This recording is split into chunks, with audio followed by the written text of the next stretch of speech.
Pilipinas Presidential Action Center. Narito ang mga dapat gawin. Gamit ang iyong mobile device, pumunta sa eGovPH app. Pwede itong i-download mula sa Apple App Store o sa Google Play Store. Gumawa ng account. Ilagay ang email address, valid mobile number, pagkatapos ay makakatanggap ka ng one-time code sa iyong email. Gamitin ang code sa eGov app para sa verification ng iyong account at ng mga impormasyong ibinigay. Congratulations! Meron ka ng eGovPH app account. Pwede mo na ma-access ang iba't ibang serbisyo ng gobyerno kabilang ang mga serbisyo sa Bagong Pilipinas Presidential Action Center. Sa patuloy na pag-aati ng balita at pagbibigay serbisyo publiko, kinilala ng prestiyosong Asia Pacific Broadcasting Plus Awards 2025 ang galing at dedigasyon ng Radyo Pilipinas.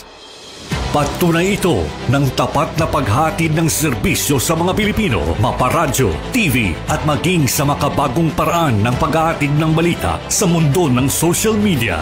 Sa pangunguna ni Presidential Broadcast Service Director Dindo Amparo, kasama ang lahat ng kawani ng Radyo Pilipinas. Inaalay namin ang pagkilalang ito sa bawat Pilipinong aming pinaglilingkuran.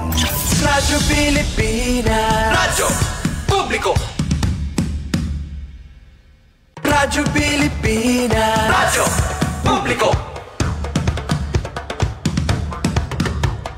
Radyo Pilipinas, Radyo Publiko.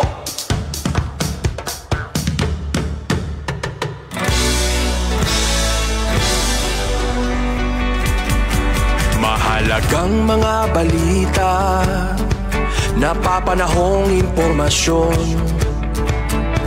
Kami ang inyong gabay pag may bagyo at sakuna.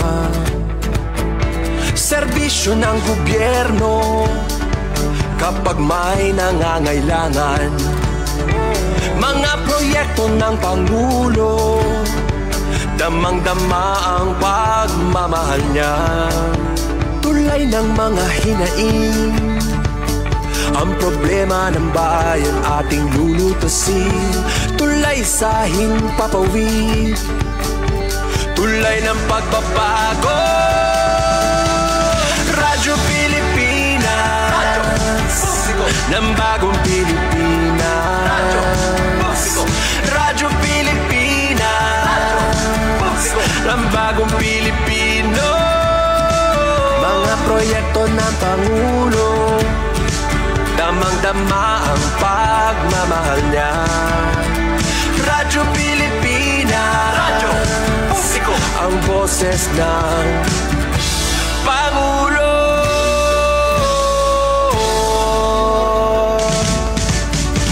Karamay niyo kami, kahit malayo man kami nakakarating.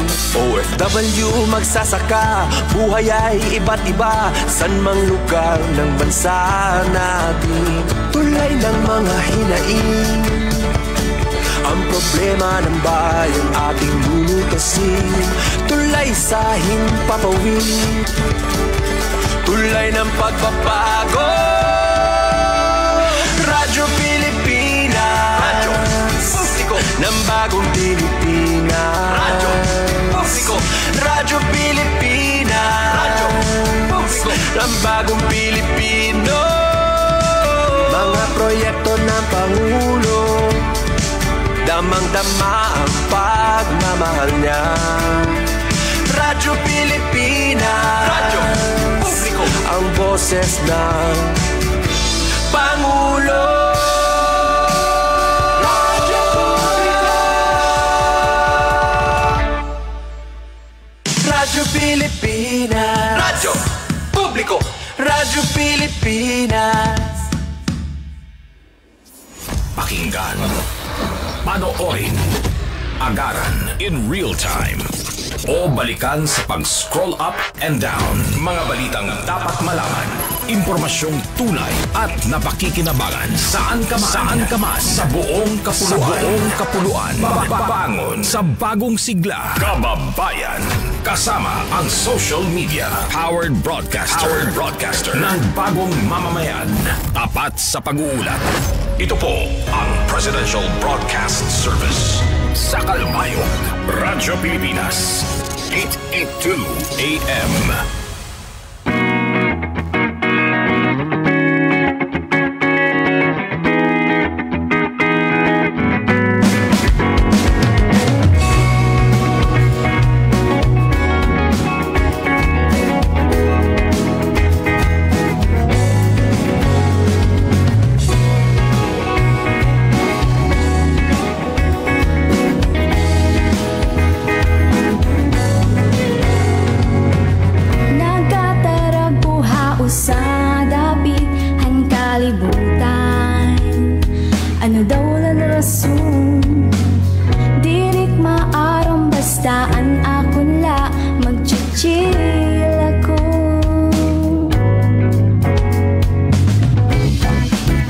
Aking gitara, di kangan ko pagkanta, adto nagsarabay na.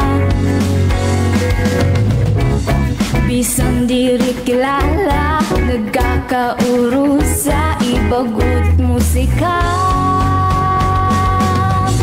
Tutob sa nudawla, punta nga dahit kahas ka jamming na. Di matima-tima, kahit adon kasing-kasing uusala na musika. Ikanta-kanta, iba nakalipay, takin aambat, basta kaupod ka. Bugos na tak-adlaw, kung kita magkita ngan magka-jamming pa. Tutob sa nudawla, saan daw lang, hindi kita magkauro sa ginaampo. Ginoo nga on tanga dagkas ta sugad man. Inusa nga paborito nga kanta diri ako masusumad bisan uro-utro pa. Musika amuan usa nga naging rason. kung kaeno nagpurisa na tong direksyon. Pagkahabit doon daw sa kita na constellation kay kadaw sa haaton ni at kita connection sa tap. May musika akong nababatinaan, damugod na abutan kita akong di mga kalimtan. Anatin ko sa mga kadramahan, labi na luna nga adlaw nga ikaw ako nakitangkay. Iba na kalipay, takin na abat, basta kaupod ka. Bugos na tak-adlaw, kung kita magkita ngan magka-jamming pa. Oh, tutob sa nudawla, punta nga dahit kahas to jamming na. Di matima-tima, kahit adon kasing-kasing uusala ng musika. Ikakanta, iba ang nakalipay, tagin na abat, basta kaupod ka. Bugos na tak-adlaw, kung kita magkita ngan magka-jamming pa. Tutob sa nudawla,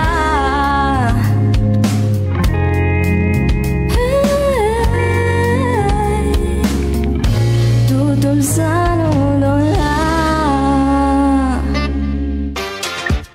Balitaan, kwentuhan, chismisan at updates. Dinhi lang sa 13th Hour Avenue sa Radyo Pilipinas, Kalbayog.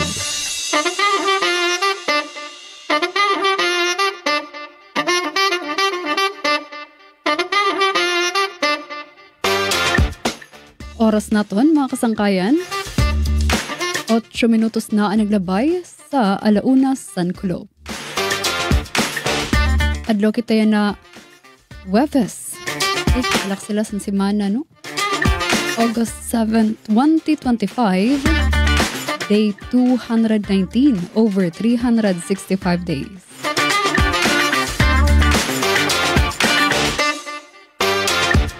Good morning, good afternoon, good evening. Kumusta man ka mga tanan? Live kita nga nasusubaybayan sa aton Facebook page, YouTube page, Radyo Pilipinas Kalbayog. Nababatian sa aton mga radyo, 882 kHz AM dial. Kaupod naton sa Master Control, sa Ramonat Perito, Joven Cardenas, ngan Israel Gonzalez, Yan sa ngaran sa aton acting station manager Hinaro Navalon, pakluwatan iyo makakaupod Charmaine Perito.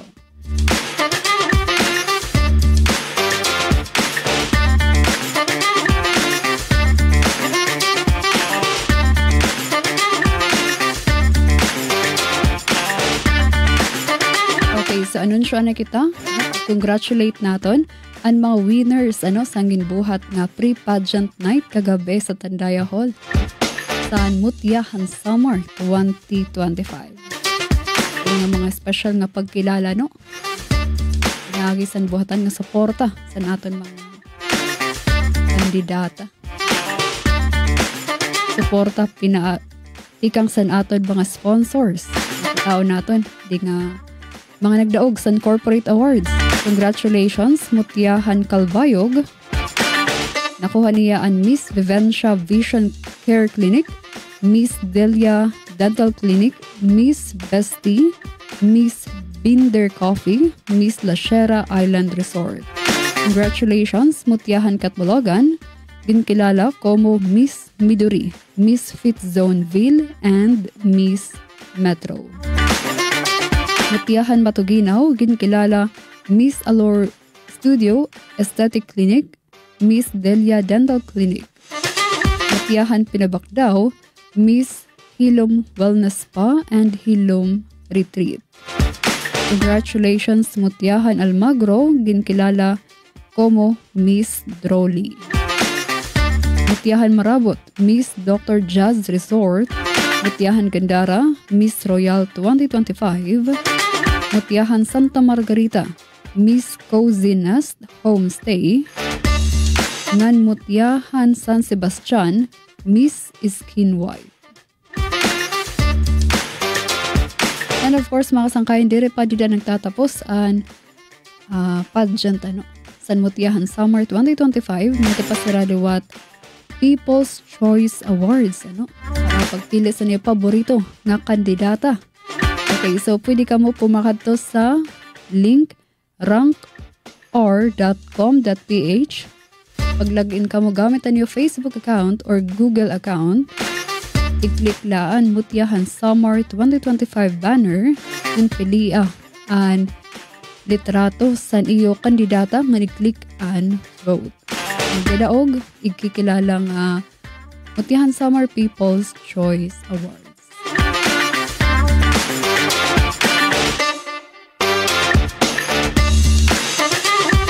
Tao naton ang schedule sa Tandaya Festival next week na ngayon ang naton Summer Day Celebration harani na.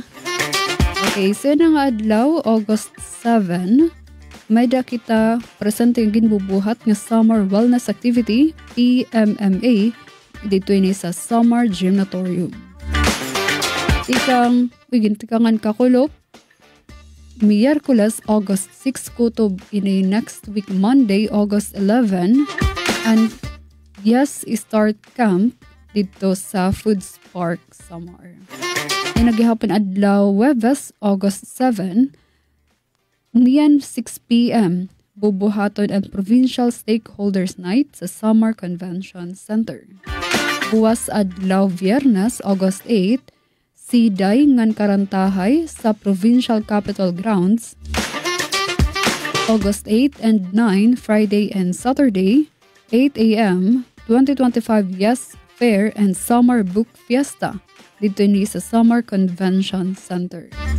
August 9, Sabadong adlaw, ikang 9 a.m. magkakamayad Sirak Quiz Bee sa Summer Convention Center and pagka 6 p.m., adina, Mutyahan Summer 2025 Grand Coronation Night. Bubuhaton sa Santa Margarita Sports Center. August 10, Domingo, nga adlaw. 8 a.m. Job and Service Fair sa Summer Convention Center. August 11, pagka 7 a.m. adlaw han Summer Commemorative Program sa Provincial Capitol Grounds. Pagka 9 a.m. Drum and Lyre Competition secondary level sa Summer Gymnatorium and pagka 1 p.m. Civic Parade and Tandaya Festival Parade of Floats and Competition. Sa katapusan, August 12, Martes nga adlaw, bubuhaton ang Provincial Employees Night pagka 6 p.m. sa Tandaya Hall. Okay, oras natin mga kasangkayan, 14 minutos na ang naglabay sa alauna sang kulop, kita mabalik kahumanlasan pipera ng mga pahibaro. News and current affairs. Top stories of the day. Business, sports, music, and entertainment. Dadalhin sa inyo ng mas pinaganda, mas pinalawak, mas pinalakas. Radyo Pilipinas. Radyo Pilipinas Calbayo. DYOG 882 AM. Having an effective and efficient transportation system will have multiplier effects on employment, the economy, our society. It will bring comfort, convenience, an easier life for all. Ramdam na nga sa Clark City ang hangaring ito ni Pangulong Ferdinand R. Marcos Jr. na gawing maginhawa ang pamumuhay ng bawat Pilipino. Patunay dito ang Clark Loop na nagbibigay ng mura at komportabling biyahe sa loob ng Clark Freeport. Ito ay mga buses na aircon, may wifi. Ang pinakamahalaga dito ay ang ating mga workers ay hindi na babayad ng mahal. Ayon kay CDC President and CEO Attorney Agnes de Vanadera, tiwala silang mas uunlad pa ang turismo sa Clark sa tulong ng Clark Loop. From SM papuntang airport, ito na yung sasakyan nila. Sa nagbabagong Pilipinas, patuloy ang trabaho, patuloy ang pagbabago. Sa ASEAN, iisa ang laban pagdating sa kalusugan. Kaya't ang banta sa isa ay banta sa buong rehiyon. Ito ang diwa ng One Region, One Health. Alam niyo ba?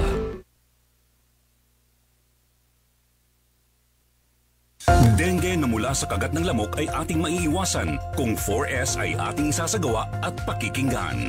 Search and destroy. Destroy natin yung mga maaring pamahayan ng lamok sa pamamagitan ng pagtaob sa mga kagamitang maaring pag-ipunan ng tubig at pag-intlugan ng lamok. Self-protection. Ito ay pamamagitan ng pagsuot ng damit na may mahabang manggas o pantalon o maaring paggamit po ng insect repellent. Seek early consultation. Unang simptomas pa lang katulad ng pananakit ng tiyan, tuloy-tuloy na pagsusuka, pagdurugo ng gilagid o ilong, pagkapagod o pagkabalisa, dapat po kumonsulta na tayo sa pinakamalapit na health center at doktor. Support fogging and spraying. Sa mga lugar lamang na may pagtaas ng kaso ng dengue. Tayo ang simula. Ugaliing maging malinis sa katawan at malinis sa kapaligiran. Siguradong hindi lamang dengue fever ang maiiwasan. Isang paalala mula sa Radyo Pilipinas. 13th Hour Avenue sa Radyo Pilipinas, Calbayog.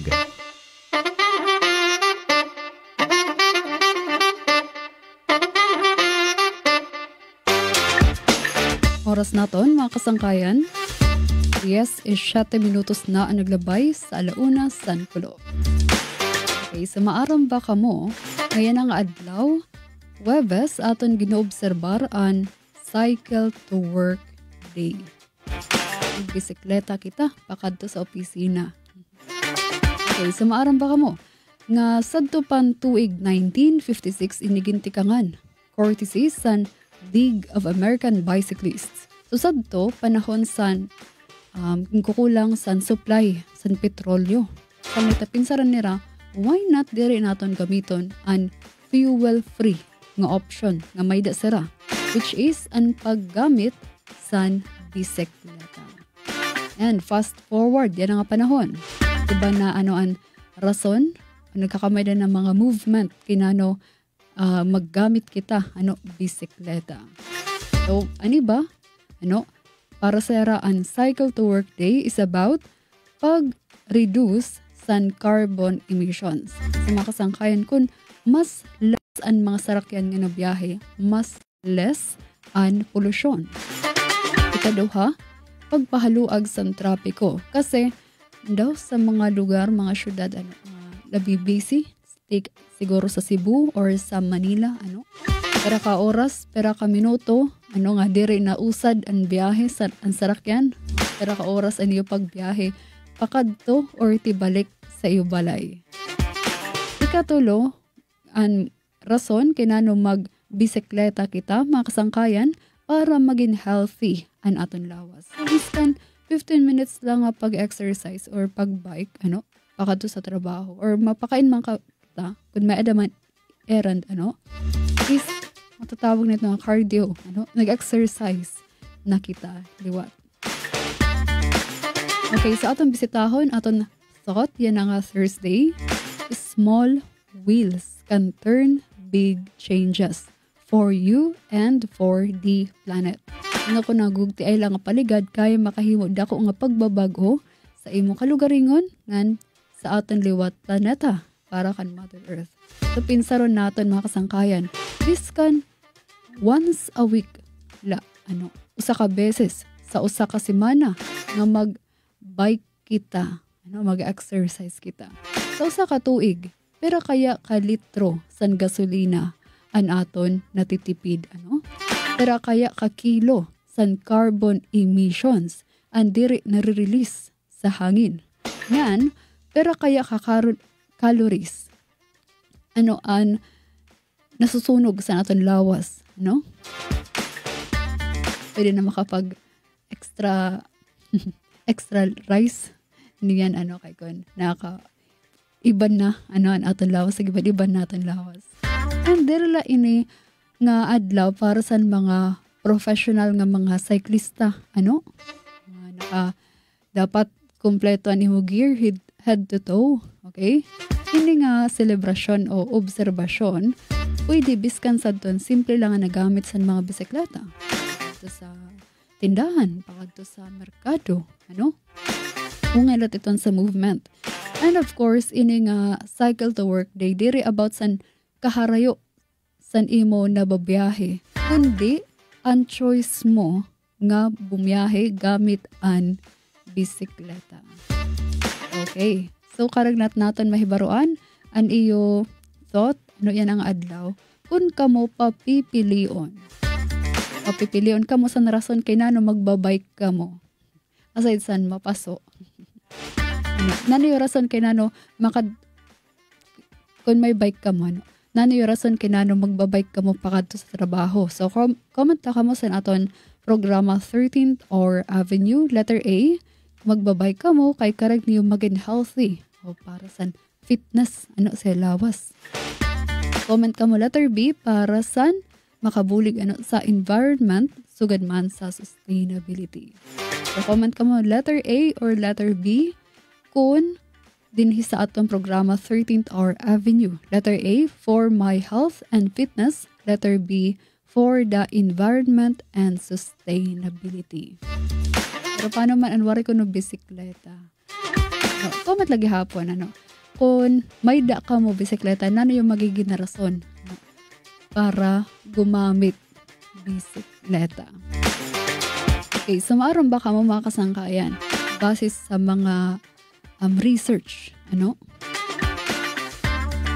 kung sa bugos naton nga populasyon, may 10% san mga individual ang piliun nera nga imbis magbiyahe gamit ang mga kotse, magbike nala, dako nga yan ang epekto.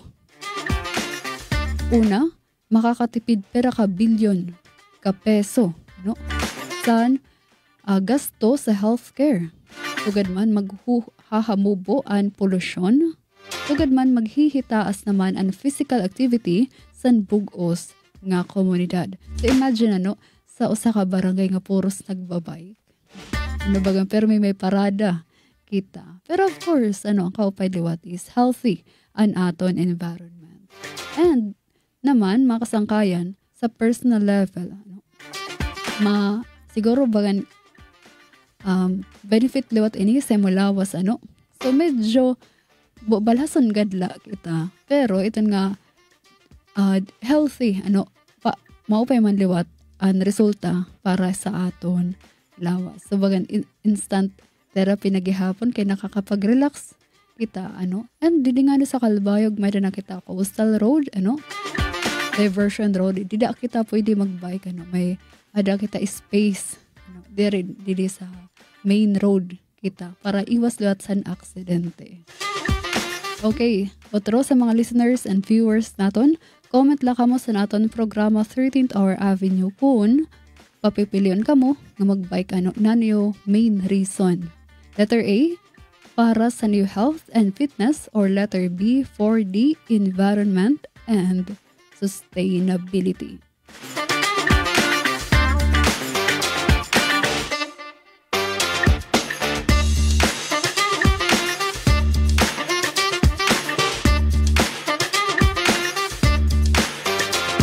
Okay, sa anunsyo kita mga kasangkayan.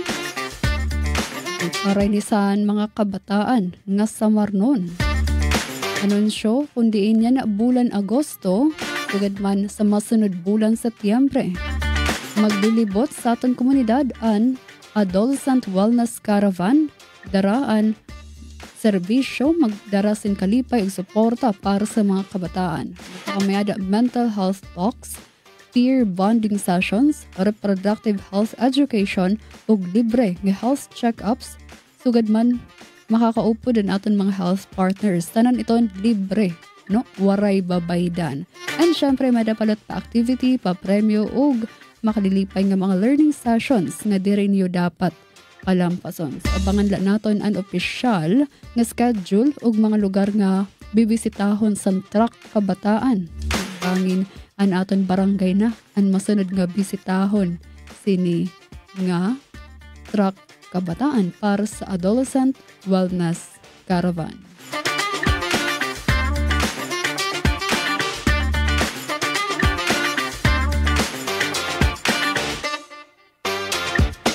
Oras naton mga kasangkayan, 25 minutos na ang naglabay sa alauna San Kulo. Kita mabalik ko manlasan pipera ng mga pahibaro.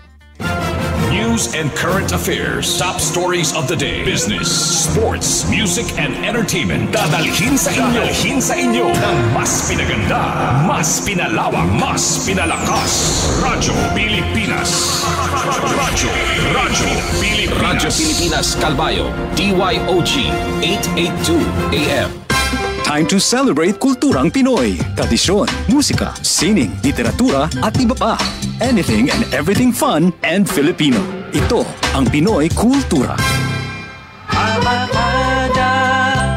Ang abacada, sounds that make up Tagalog words, pagbigkas at pagsulat ng mga titik o letra sa Tagalog, the basis for our national language. Steam It, Panahon TV, Tagalog Lang, Metro Scene, and Wiki dig into its evolution. Records start with the baybayin, the alphabet used by the early Filipinos in the 1600s. From the Tagalog root word baybay, meaning to spell, baybayin was apparently derived and influenced by Indic and Javanese scripts. There was also the alibata. Paul Rodriguez Versosa named that in 1914. Was based on the Arabic alphabet from the Maguindanao Moros, but was modified when the Spanish came. The Spanish introduced the Latin and Spanish alphabet called abecedario, the original alphabet of the Catholicized Filipinos. You could say the Romanized version of baybayin. Then the Americans came and introduced the English language and its 26-letter alphabet. Because there was fear of losing the abecedario, the government ordered the adoption of a Tagalog-based national language. They also wanted a dictionary and grammar book. That's where writer and former Senator Lope K. Santos comes in. In 1939, he developed ang Balarila ng Wikang Pambansa. Abacada became the national alphabet from 1940 to 1976. Noong 1976, ang Department of Education, Culture, and Sports ay nag-issue ng revised alphabet. Dinagdag ang mga letrang C, CH, F, J, L, N, Q, R, R, V, X, at Z. They called it Enriched Alphabet or Pinagyamang Alpabeto. More tweaks follow, and in 1987, the Filipino alphabet was published yet again with 28 letters. What you'd recognize is our modern alphabet. 26 letters from the Latin alphabet and the Spanish N or Enye and NG or Nang.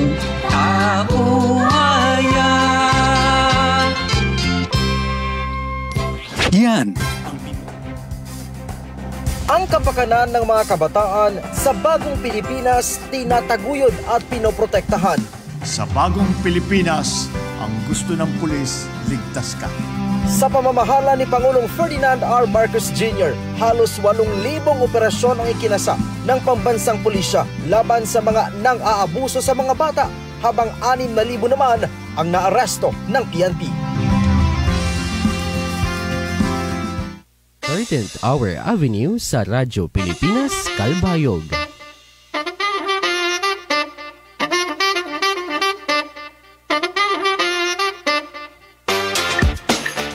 Oras naton, mga kasangkayan, 29 minutos na ang naglabay sa alauna San Culo. Kamupadayon paghihapon nga namamati sa atong programa 13th Hour Avenue dinhila sa DYOG Radyo Pilipinas Radyo Publiko Kalbayog 882 kHz AM dial.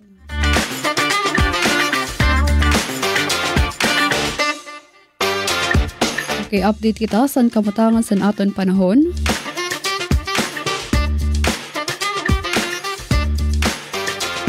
Adi si Ma'am Chanel Dominguez, weather specialist, tikang sa DOST Pag-asa Sentral para paghatag sa aton sa updates ng kamatangan sa panahon para yan na adlaw Huwebes.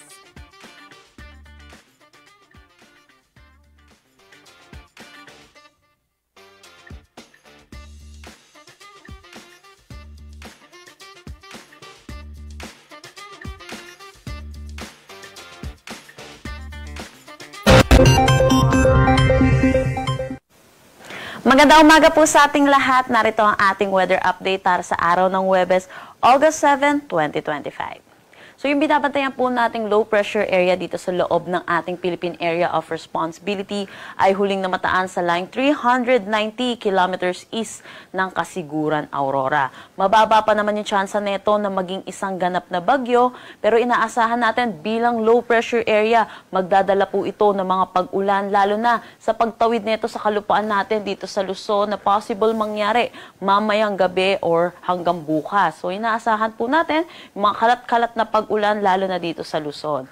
Hindi rin natin inaalis ang posibilidad na ito'y maging isang ganap na bagyo over West Philippine Sea.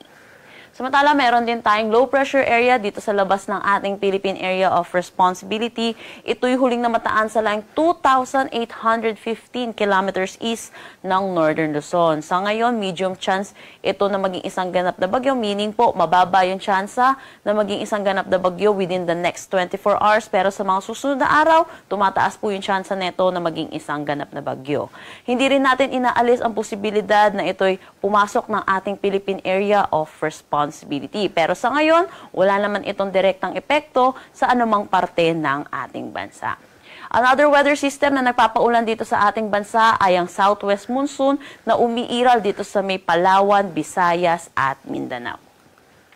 Para sa magiging panahon natin ngayong araw dito sa Luzon, inaasahan po natin, dulot nga po ng low pressure area, magiging maulan po ang ating panahon. Asahan po natin ang makulimlim na may mga kalat-kalat na pag-ulan.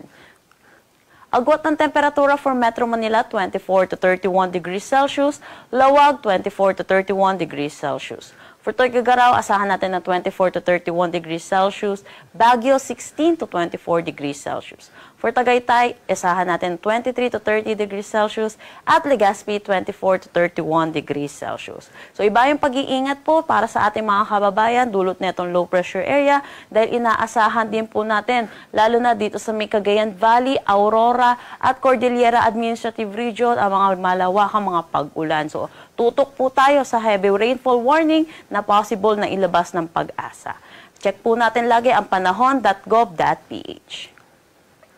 Para naman dito sa may Palawan, Visayas at ibang bahagi po ng Mindanao, inaasahan po natin magiging maulan din po ang kanilang panahon pero dulot naman ito ng southwest monsoon.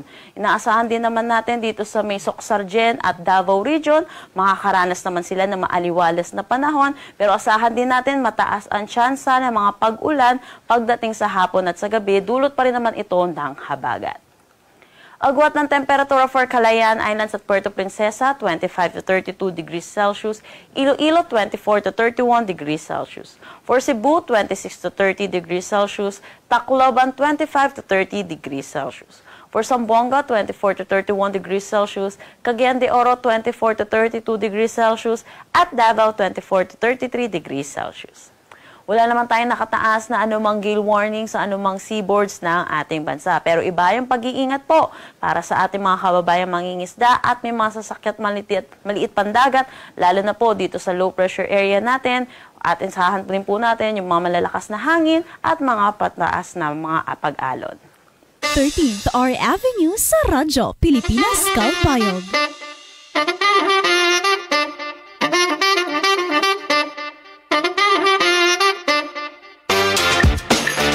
Thank you, Ma'am Chanel Dominguez, Weather Specialist, tikang sa DOST Pag-asa Sentral, para paghatag sa aton sa updates sa kamutangan sa panahon para na adlaw UFS. Okay, update kita sa atong pagtagapanahon, partikular sa siyudad sang Calbayog. Padampog ang atong kalangitan, atong temperatura sa 30 degrees Celsius, pinakahabobo sa 24 degrees, pinakahitaas sa 30 degrees Celsius.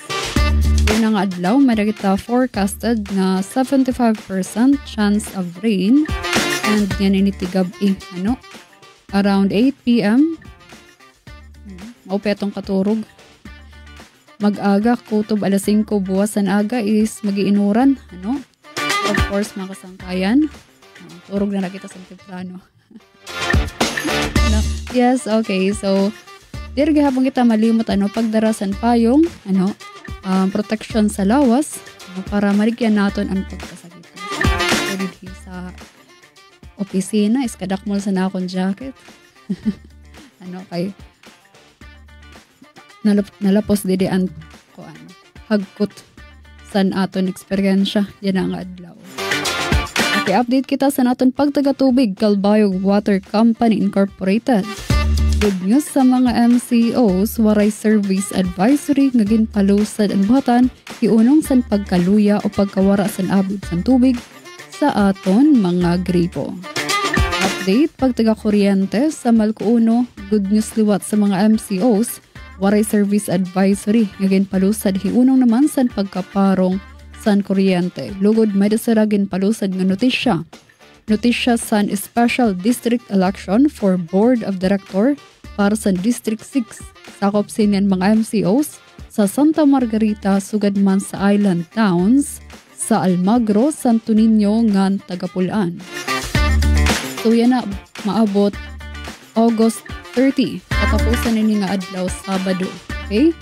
August 30, magkakamiada piniliay para sa magiging representante pagka Board of Director para sa distrito sa Santa Margarita, Almagro, Santo Niño, ngan Tagapulaan. Sa mga interesado maging Board of Director, aadi ang mga qualifications.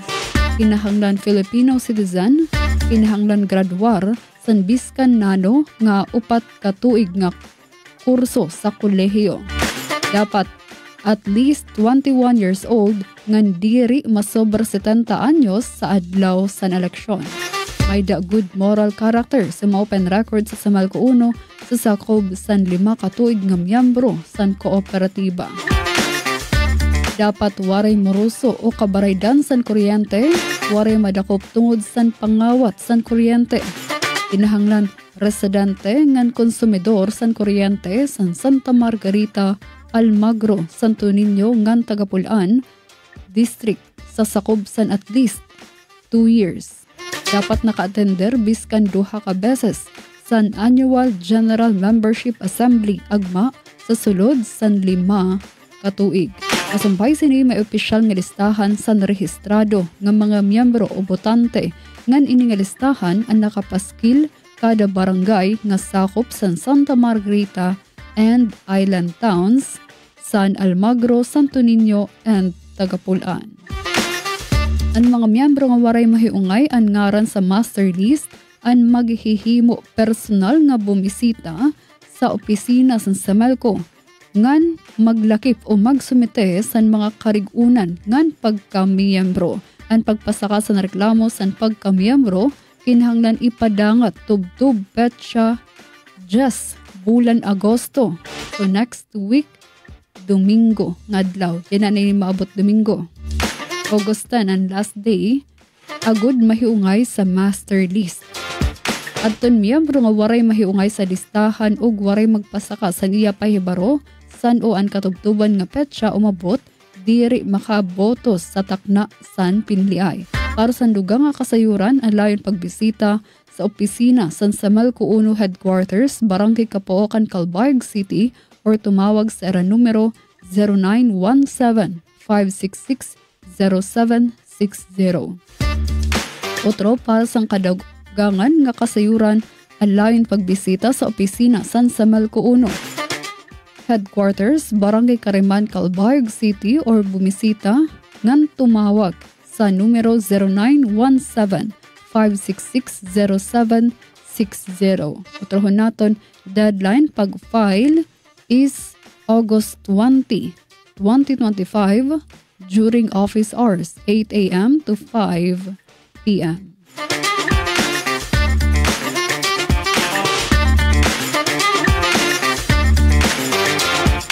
Bisita naman kita sa Samalcodos. Okay, so good news, waray service advisory. Naging palusad ang buhatan hiunong san pagkaparong san kuryente. Pwede sarano gin palusad dili postponed and supposedly nga power interruption yan na maabot Sabado, August 9 ngan Domingo, August 10. Ang nakaschedule dapat sa Bungto, San Zumarga tungod last day ini san COMELEC registration. Duwaray po power interruption yan na ang Samalcodos. Usa pa, okay, sa mga MCOs nga waray pa makapagbayad san power bill. So alay na no, para diri ka mo mautdan san kuryente. So yan ang simana may schedule sa Santa Rita, Basay, and Marabot area. Ito naman kita sa Northern Samar. Pag taga-kuryente, Nor Samelco, sa pang good news, waray service advisory ngagin palusad ang buhatan hiunong naman san pagkaparong san kuryente. Rasya tumakasangkayan ang aton update pagtaga panahon, pagtaga tubig, ngan pagtaga kuryente. Oras na ron, 10:09 na la nagpapabilin antis mag alas 2 san kulop, kita mabalik kahumanla san pipera ng mga pahibaro. News and current affairs, top stories of the day, business, sports, music, and entertainment. Dadalhin sa inyo ng mas pinaganda, mas pinalawak, mas pinalakas. Radyo Pilipinas. Radyo Pilipinas Calbayog, DYOG 882 AM. Hinog na sa paggalaw ang West Valley Fault na bumabaybay sa Metro Manila at ilang lalawigan sa Luzon. Sa gitna ng pinangangambahang The Big One, binuo ng DOST at FEVOX ang Rapid Earthquake Damage Assessment System o REDAS na tutukoy sa posibleng pinsala ng lindol gaya ng landslide, tsunami at bilang ng mga masasawi. Sa REDAS, ang DOST, FEVOX handang tumugon. Sa pagkamit ng maunlad at mapayapang bansa, tinututukan ni Pangulong Ferdinand R. Marcos Jr. ang pagpugsa sa ugat ng mga nag-uumpugang problema. Walang takot na pinatigil ni Pangulong Marcos Jr. ang mga pogo na iniugnay sa human trafficking, kidnapping, scam at money laundering. The grave abuse and disrespect to our system of laws must stop. Kailangan nang itigil ang panggulo nito sa ating lipunan at paglalakastangan sa ating bansa. Sa bagong Pilipinas, 400 pogo ang naipasara na nagresulta sa pagkakasagip sa 6,000 biktima at pagkakaresto ng higit 1,000 pogo workers.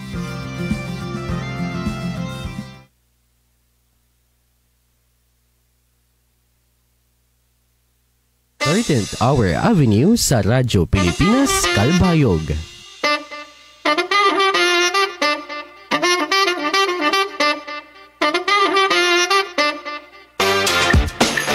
Oras naton mga kasangkayan.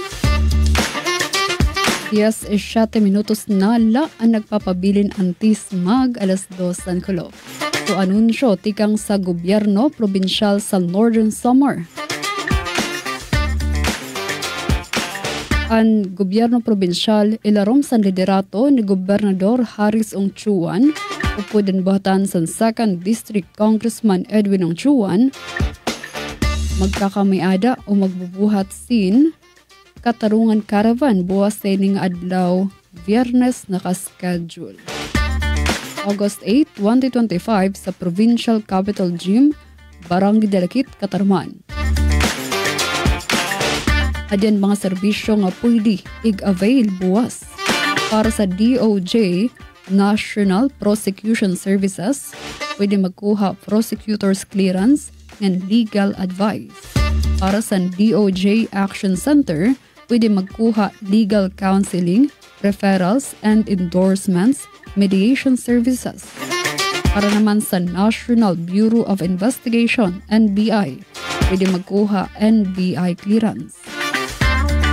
Sa Bureau of Immigration, BI, pwede magkuha Immigration Clearance Certificate, Tourist Visa Extension, Special Work or Study Permit, Conversion, Amendment, or Extension of Visa.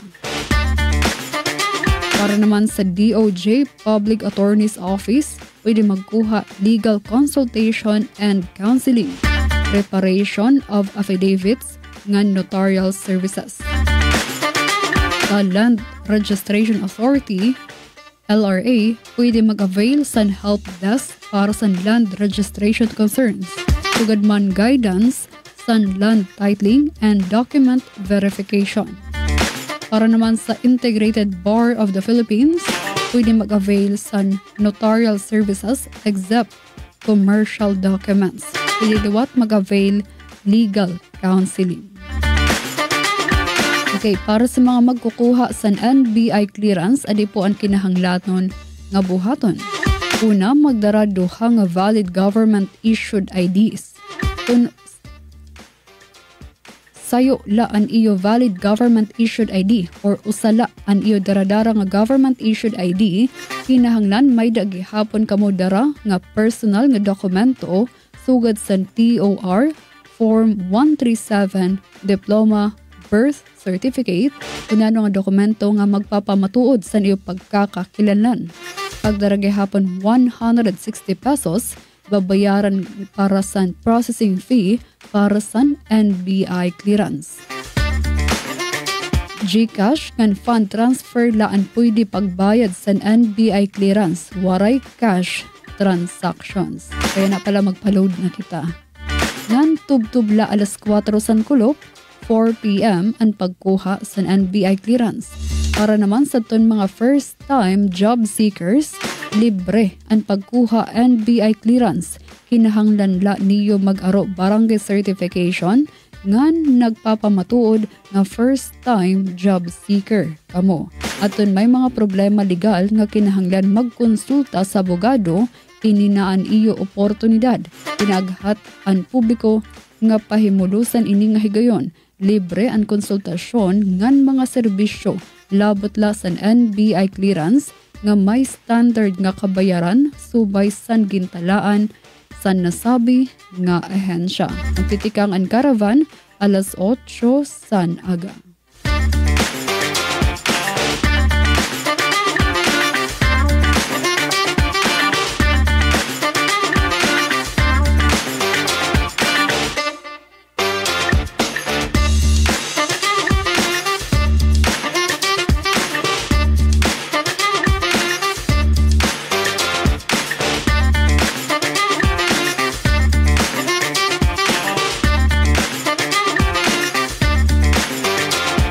Kay mga kasangkayan sa pagpadayon sa atong programa aton pamatian.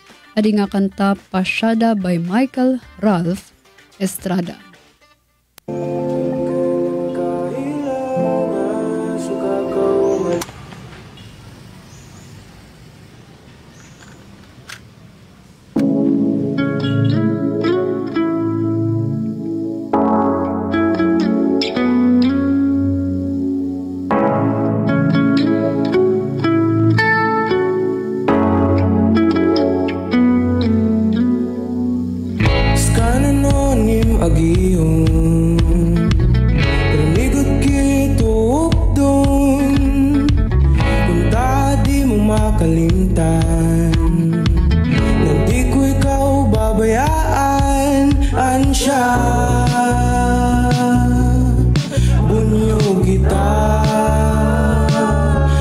Masyada kita kalimtan tan problema. Ginikala pagkinit untan bituon.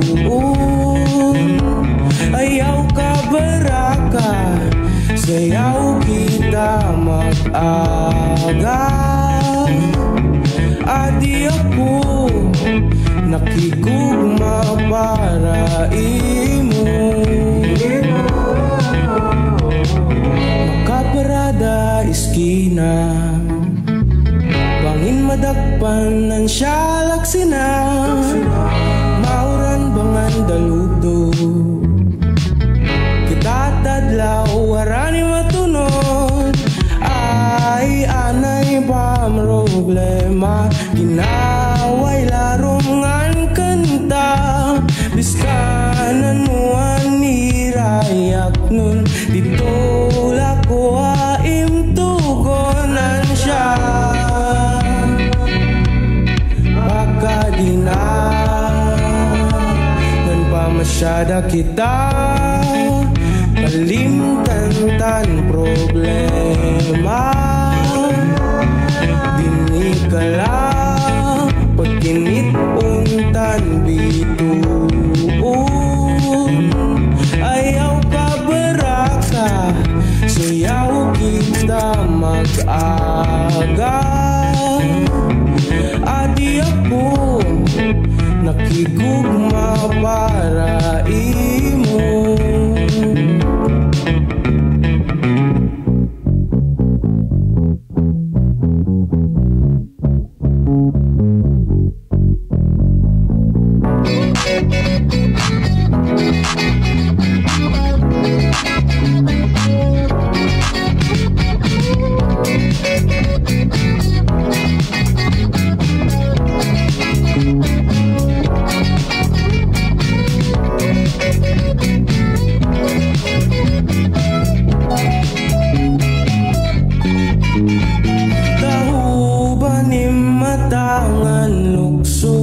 Adi ako nga masalo, lakat kita nga magsunod, kay nagugma nga ungod.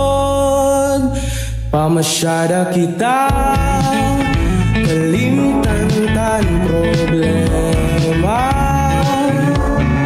ginikala pagkinit untan bituon, ayaw ka baraka, sayaw kita mag-aga. Adi ako nakigugma para imo.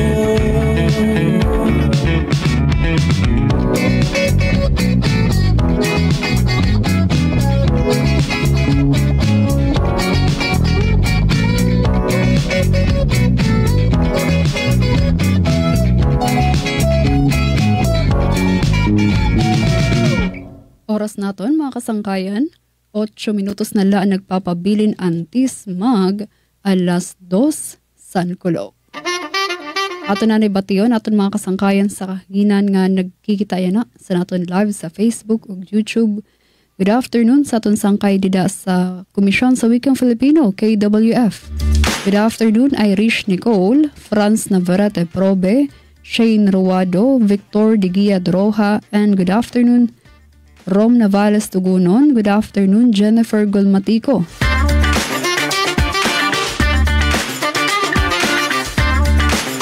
Good afternoon Diwat kan Annabel Angkilan. Ang sa tanan nga mga nagkikitaya na sa naton live sa Facebook ug YouTube Radyo Pilipinas Kalbayog ngan mga namamati sa aton mga radyo 882 kHz AM dial.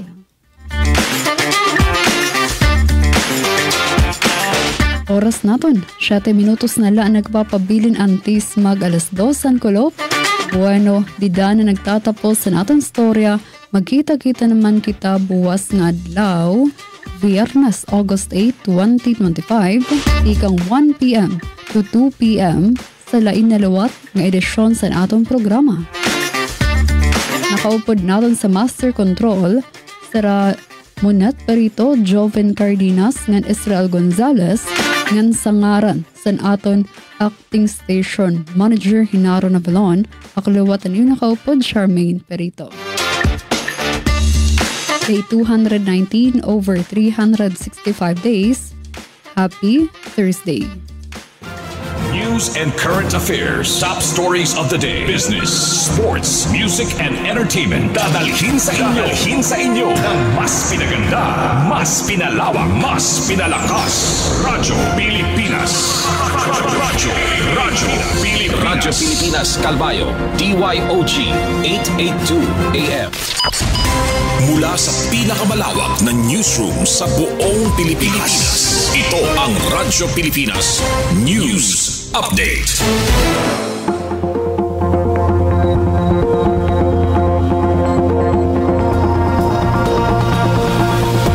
Oras sa bugos nga Pilipinas, 1:54 p.m. Mga pingakulop sa aton nga tanan, adiyan aton mga balita sa yana nga pangurason. Paghatag importansya sa sining, ginduduso san patnubay dunong activity sa Ladawan Art Exhibit sa Samar. Pamatian tan detalye kan Suzette Pretancio.